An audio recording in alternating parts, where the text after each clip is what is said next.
as I made my rounds through each hospital room. I spotted someone in the distance. Could it be a family member of the patient who was just rushed in by emergency? I approached slowly and initiated contact. "Is there something troubling you?" The man, who had been looking down, slowly lifted his gaze to meet mine. "My wife was brought here earlier, and this is all new to me. Thank you for your concern," he said with a smile. Something about his smile seemed familiar, but before I could recall where I'd seen it, he stood up and turned away from me. "I need to be strong," he said, his voice quivering slightly. "I've heard that your family member is in stable condition," I began, then paused, puzzled by my own reaction. Maybe it's because I grew up in a facility, but I've never been good at speaking to people I meet for the first time. Whether it's patients or their families, I tend to become too formal. Yet, with this man, words flowed easily. For some reason, I had this feeling that continuing our conversation might lead to something incredible. Whether it was a good or bad feeling, I couldn't say. "If you need anything, the nurse's station is over there." As I was about to return to my rounds, the man stopped me. Could it be Jody? How did he know my name? Staring at me in disbelief, he stepped closer. "Don't you remember? It's been so many years. I've turned into an uncle now." I began to trace my memories back. Could it be me, returning home after work? Passing by a hair salon, I remembered it was almost time to get my hair cut. When was my next day off? I wondered. Always tying my hair up because of work, I found going to the salon more of a chore. No family, no friends. For someone who has lived like me, grooming was never of any interest. Simple, clean. That was all I sought in fashion. Jody, that's my name, but the parents who gave it to me are no longer here. During a family outing in my kindergarten years, they died in an accident. Although I survived, I was treated as a burden by relatives. Never properly clothed or fed. Children listen more than adults think. Why do we have to take care of her? Our household is already struggling. We can't afford another child. Hearing adults talk like this, I started to feel like I shouldn't exist. Eventually, I was placed in a facility, but by then, I had already become a child lacking self-confidence. Always hiding, watching, living as told by others.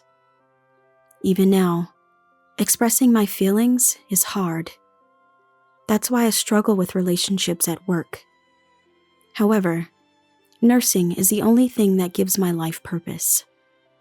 No matter how tough it gets, I can't imagine leaving this job. Once inspired by a nurse. I've always dreamed of being like her. I haven't forgotten that aspiration.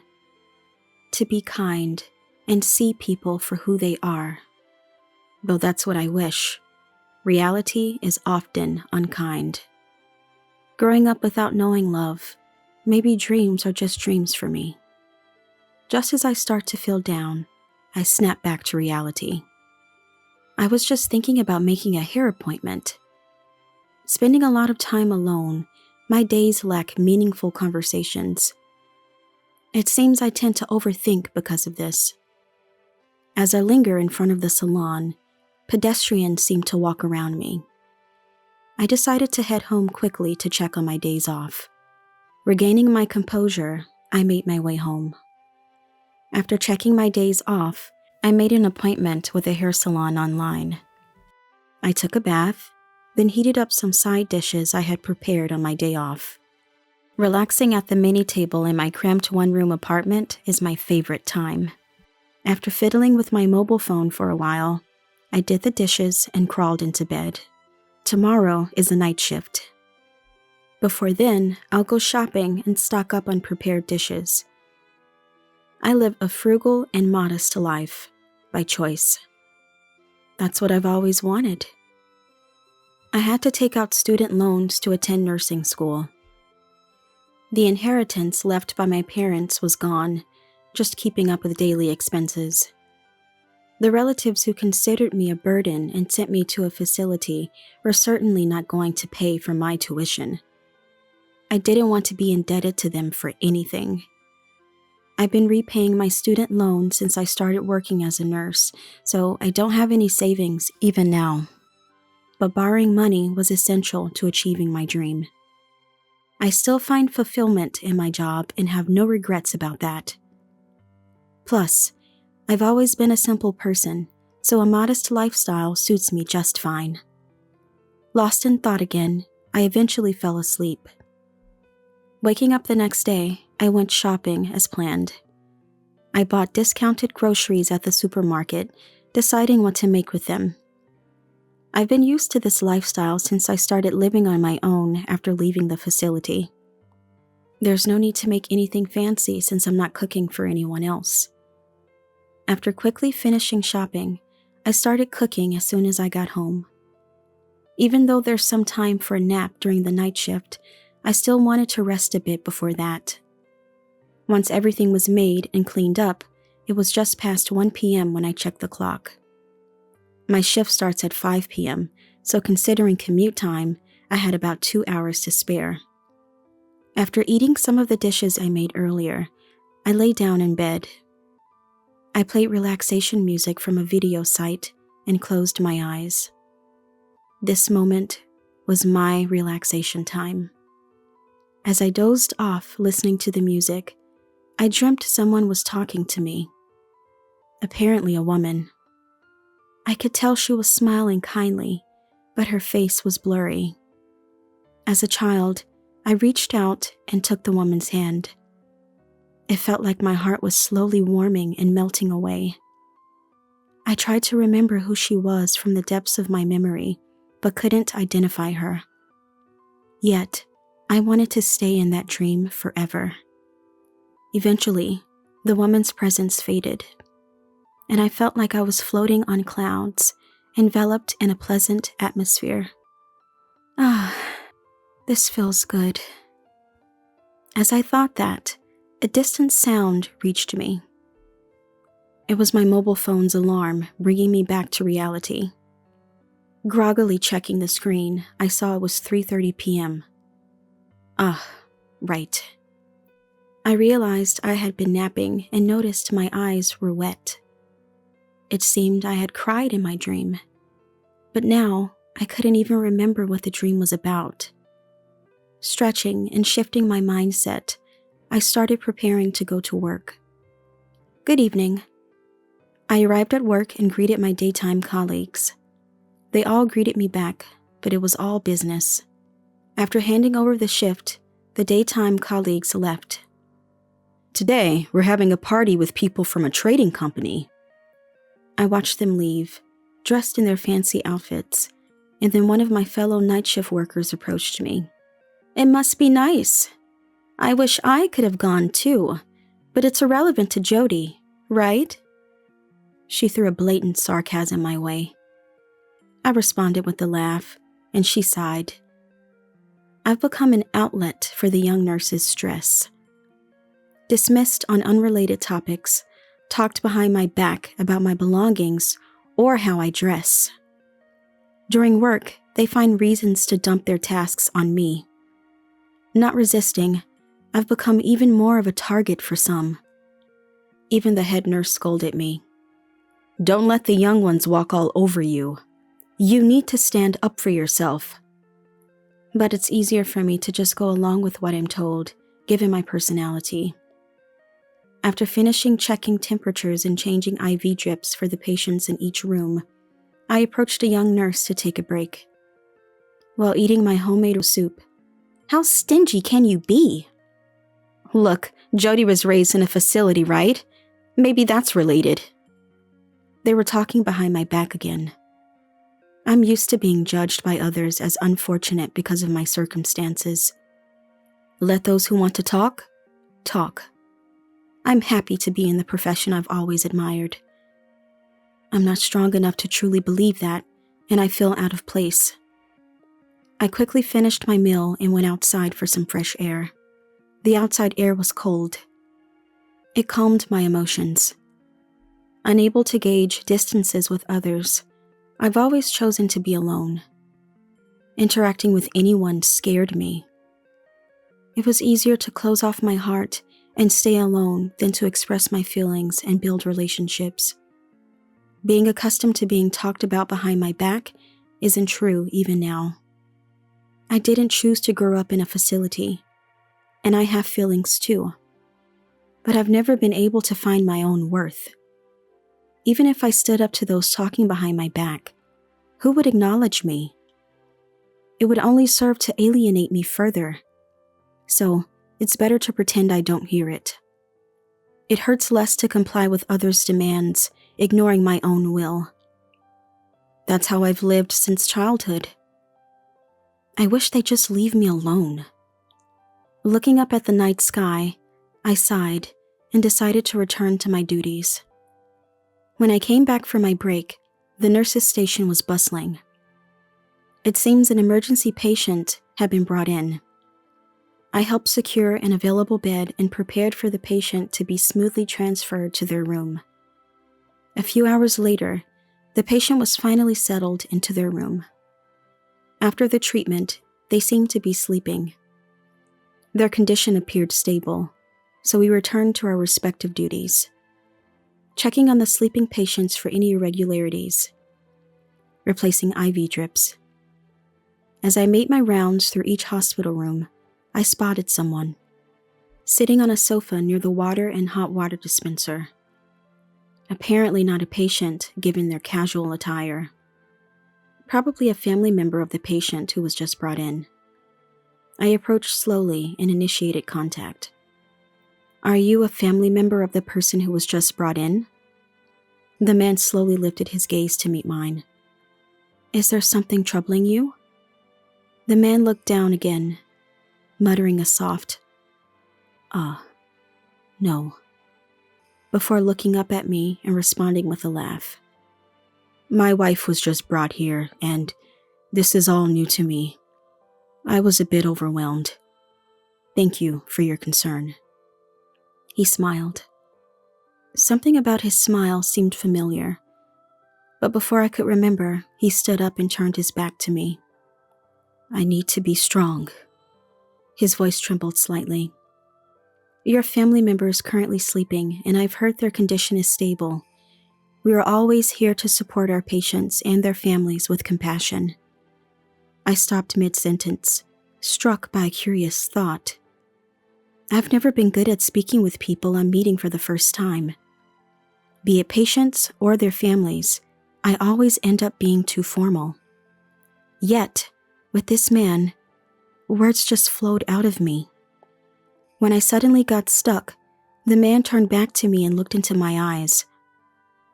I don't know what to say, but please, leave your family members' care to us, and please, don't overdo it. I had this feeling that continuing our conversation might lead to something unbelievable. Whether it was a good or bad feeling, I couldn't tell. I just knew I didn't want to change my current situation. The fear of it made me want to leave this place quickly. If you need anything, the nurse's station is over there." As I was about to return to my rounds, the man stopped me. Could it be Jody? Had he seen my name tag? My name was unexpectedly called out. I turned back towards the man. Could it be Jody? How did he know my name? Seeing me stand there dumbfounded, the man approached. Then he glanced between the pen in my pocket and my face. "Jody, right? This pin. Lenore gave it to you as a present. I remember because I was there when she bought it." His expression brightened instantly. "Huh? Lenore?" The name struck a chord with me. "Don't you remember? How many years has it been? I've become an uncle now." My memory traced back. Lenore. Among the relatives who took care of me, she was the only one who treated me kindly. She was the reason I chose nursing. Could it be? Lenore had a boyfriend at the time, and they often took me out with them. It's Ethan. We used to hang out together, remember? Memories of those times started flooding back. Before I was placed in a facility. In the 3rd grade, I stayed at Lenore's house. Her parents were cold to me, but Lenore was always kind. Her boyfriend, Ethan, would come over to help with my homework. They even took me to an amusement park on a day off. Lenore was training to be a nurse. Ethan was aiming to be a teacher, and I aspired to be like them. Then, there was a day I fell ill with a high fever. Aunt and uncle looked grim. They strictly told me not to pass it to Lenore. In my dazed state, I vaguely remembered. Right, there was an important test coming up. Lenore was preparing for her nursing license exam. It made sense why Aunt and Uncle wanted to keep me away. But as a child suffering through an unfamiliar high fever, I couldn't help feeling resentful about my life. How long had it been? Lying sick, I had no sense of time. Then, I heard the noisy sound of someone running up the stairs. Aunt was shouting something from below, but my ears were too muffled to make it out. Then, Lenore burst into my room, panting. "Jody, are you okay?" She peered at my face with a look close to tears. "Yeah." My head was too fuzzy to articulate properly. I remember being told by Uncle and Aunt not to get close to Lenore. Trying to move a bit away from her, my joints ached. Seeing me struggle in the blanket, she said, "It must be hard." And contrary to my feelings, her hand soothingly stroked my head. It felt incredibly comforting. From outside the door, Aunt called out to Lenore. "Lenore, come out this instant. You know it would be terrible if you caught it with your exam coming up." Lenore sighed, smiled at me, and yelled back as she opened the door. "Mom, I'm trying to become a nurse." Aunt was taken aback by Lenore's unusually loud voice. "I know that," Aunt faltered. "How can I ignore a child suffering right in front of me? What kind of nurse would that make me?" Her forcefulness left Aunt speechless. "I'll take care of my own health. Let me take care of Jody right now." Perhaps realizing she had been too harsh, Lenore spoke to Aunt in her usual gentle tone. "All right, but don't overdo it." With that, Aunt went downstairs. "Sorry for raising my voice when you're feeling unwell." Lenore was back to her usual self. "Lenore, I'm sorry." I felt guilty for causing an argument with Aunt on my account. And the thought of possibly infecting her with my cold only made my headache worse. "It's okay." "Look, I brought pudding for you," she said, taking out 2 puddings from a plastic bag and smiled. "Let's eat them together." Supported by Lenore, I sat up. The cold pudding was a balm to my feverish body, and I remember it being delicious. Lenore, who took care of me at her own expense, passed her national exam and became the nurse she always wanted to be. After Lenore left home, I was moved to another household, so I lost touch. But the kindness and warmth she showed me stayed with me. That's when I started aspiring to be a nurse. To be a nurse who could sacrifice her own comfort to be close to her patients. With that in my heart, I've come this far. "Jody?" Lost in the revived memories, Ethan's voice brought me back. Sorry. I never thought I'd meet you here." Looking closer, there were indeed traces of the Ethan I remembered. "It's been 30 years, huh?" Ethan's eyes were moist. "When Lenore wakes up, could you let her see your face?" I nodded quietly, and Ethan, reassured, went home to fetch some things for the hospital stay. While on my rounds, I visited Lenore's room. She seemed to be sleeping, but it was definitely her, Lenore, my role model. I never imagined we would meet again like this. I wonder how I appeared to her now that she's awake. A mix of hope and anxiety swirled within me. After finishing my night shift, I went home and took a short nap. I had a hair appointment scheduled for the afternoon. I've been keeping the same hairstyle for years, just trimming my grown-out hair, but this time I decided to change it. Worried that Ethan recognized me, but Lenore might not, I opted for the same hairstyle I had in elementary school. I decided to cut my long hair into a bob. It's been years since I've had my hair this short. My shoulders felt lighter, and somehow, my mood brightened too. The next day at work, I immediately heard the young nurses whispering about my haircut. Some even asked me directly why I cut it, but I just gave a vague response and focused on my duties. Soon, it was time to change Lenore's IV drip. Entering her room, Ethan noticed me and gave me a look. Nervously, I approached her. "Lenore, the nurse is here for you," Ethan called out, and Lenore turned towards me. Our eyes met and my heartbeat quickened. It was definitely Lenore. I had seen her sleeping face, but now, making direct eye contact stirred something in me. I looked away and started changing the IV drip. "I'm going to change your IV drip now," I said, reaching for the nearly empty bag. Then, "Jody?" She called out in the same gentle voice as back then. Tears welled up in my eyes. "It is Jody." Both Lenore and Ethan smiled warmly. How? How do you know it was me? It had been 30 years since we last met, and I had aged into a middle-aged woman. I heard from Ethan about meeting someone from the past, plus there were hints of the old you. I wonder what would have happened if I hadn't changed my hair to how it was back then. Sensing my thoughts, Lenore continued. "It's not just the hairstyle." She glanced at my chest. I remember that pin well. The pin in my pocket, remembered by Ethan too, seemed to shine. The pin was a cute character-themed one, not really suiting my plain self. It had been the subject of ridicule by my colleagues time and again. "You're so plain. Why is that pin the only cute thing about you? It doesn't suit you."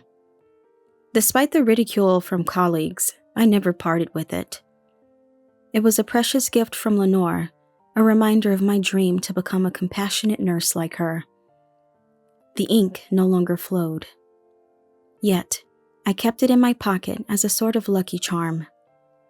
"Thank you for treasuring it." And Lenore, supported by Ethan, sat up. "To think you've become such a splendid nurse."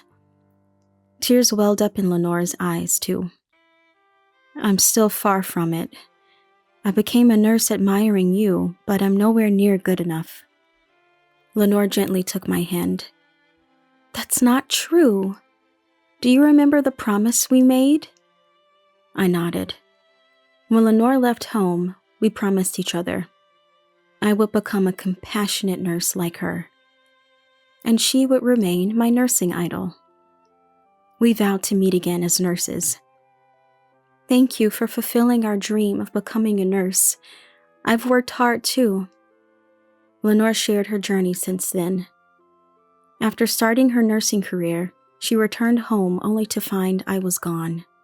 She had planned to take me in once she was settled, but by then I was moved to another relative's house, and soon after to another home. It became difficult to track me down, and she regretted it deeply. "I should have taken you with me when I left." She apologized with a sad look. I squeezed her hand back. She then shared about marrying Ethan. They were childless, but she had risen to the rank of nursing director. I was speechless, only managing to nod. She then pulled out a pen identical to mine from the side table drawer. I've kept it as a lucky charm, too. I always believed we'd meet again. Overwhelmed with joy, I hugged Lenore. Could there have been a moment as heartwarming as this? Ethan gently stroked our backs as we embraced. After finishing Lenore's IV drip change, I returned to the nurse's station where the head nurse scolded me. You know better than to bring personal matters to work, especially not as a senior nurse. The young nurses behind tried to stifle their laughter. Indeed, the head nurse was right upon reflection. Seeing my sincere regret, she didn't pursue it further. If it was such a moving reunion, I won't say more, but be careful going forward. Leaving those words behind, the head nurse returned to her duties. Usually when I get scolded for making a mistake, I'd feel down and sulk, but for some reason, now I felt motivated to keep trying. I believe this positive feeling came from my reunion with Lenore. After finishing my shift that day, I visited Lenore again as a personal visit. When I told her about being scolded by the head nurse, she laughed. I would have scolded you too. Sorry. Lenore apologized. It was only with her that I could laugh about my mishaps. No matter how much time had passed, I realized she was the only person I could depend on like this. A few days later, Lenore was discharged. I, as a nurse, saw her off, but Ethan handed me a small folded piece of paper as he was leaving. The head nurse was watching closely to ensure I didn't mix personal matters with work again, but since Lenore was talking to the head nurse, we left the ward unnoticed. During a break, I opened the paper Ethan had given me, which had Lenore's contact information and address. It was written small. Be sure to contact me. The address was within walking distance from where I lived. How come we never crossed paths, living so close by? I smiled bitterly at fate's mischief. A year later, I was hurrying home from work. Today was Ethan's birthday party. Lenore was waiting with delicious food. Since then, I had started visiting their home often. Ethan had suggested, "Why don't we live together?" But Lenore and I refused. We both understood the erratic nature of our jobs. Even I hesitate around you sometimes. I wouldn't want Jody to feel that way, Lenore had said. Ethan was disappointed, but he brightened up when I expressed how happy this thought made me. Then let's all live together once we retire, he proposed, and Lenore and I laughed, sharing a look. Ethan, surprised by our reaction, couldn't help but be endearing on his birthday. We planned to celebrate it wholeheartedly. After toasting together, Lenore asked about my recent work. Since reuniting with her, the backtalk and scapegoating from colleagues had decreased. It turned out Lenore and the nursing director at my hospital were classmates, and after my colleagues found out, they kept their distance. Mixing personal matters, Lenore's doing it too, right? I joked. Do you not realize it yourself? She countered with a question. Puzzled, she then explained with a gentle smile. Since reuniting with her, my expressions have become richer. This change had positively impacted my image at work, which had been rather gloomy, according to our nursing director. I felt embarrassed. Indeed, since I started visiting them, I had been looking forward to each day, counting down to when I could visit again and finding motivation in work for those days. I never imagined being evaluated in such a manner. And although I had been far from promotion, talks of becoming a supervisor had started. Actually, I had another piece of news I hadn't shared with them yet. After hearing my story, they teased me, which made me blush. Since reuniting with her, a doctor from the same hospital had asked me out. My work and personal life had suddenly brightened, thanks to them. Expressing my gratitude, Lenore said. It's a quality you've always had. Ethan, eager to contribute, chimed in. All right, since Jody has been reborn. Wondering what he would suggest, Lenore and I excitedly focused on Ethan. Let's make today the birthday of the new Jody. Ethan raised his glass high. Lenore and I followed suit, and we toasted together. Happy birthday!